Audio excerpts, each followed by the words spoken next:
আসসালামু আলাইকুম। আমি গোপালগঞ্জ ৩ সংসদীয় আসন ২১৭ টুঙ্গিপাড়া কোটালীপাড়া আসন একটি অন্যতম একটি নির্বাচনী এলাকা, অন্যতম একটি আসন, গুরুত্বপূর্ণ একটি আসন। যেই আসনে বাংলাদেশের এক অবিসংবাদিত নেতা, স্বাধীন বাংলাদেশ স্থপতি বঙ্গবন্ধু শেখ মুজিবুর রহমানের জন্মস্থান, একই সাথে বাংলাদেশের সহ এশিয়া মহাদেশের আলেম কুলের শিরোমণি মুজাহিদে আজম আল্লামা শামসুল হক ফরিদপুরের জন্মস্থান। দুইজন মহামানব বাংলাদেশের আমার এই টুঙ্গিপাড়ায়, আমার এই নির্বাচনী এলাকায় তাদের জন্ম, আমার এই টুঙ্গিপাড়ায় তারা শুয়ে আছেন।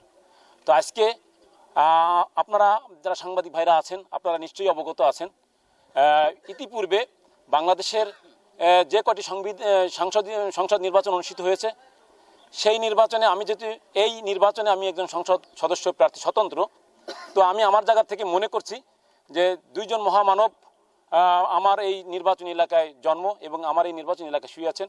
আমি আমার জায়গা থেকে তাদেরকে শ্রদ্ধা রেখে, এবং বঙ্গবন্ধু শেখ মুজিবুর রহমান উনি বাংলাদেশের সাবেক রাষ্ট্রপতি ছিলেন, ওনার নির্বাচনী যে ওনার যে জন্মস্থান টুঙ্গিপাড়া কোটালীপাড়া, সেটাকে আমি আমার জায়গা থেকে শ্রদ্ধা জানাতে চাই বঙ্গবন্ধুকে, এবং আল্লামা শামসুল হক ফরিদপুরকেও আমি শ্রদ্ধা জানাতে চাই।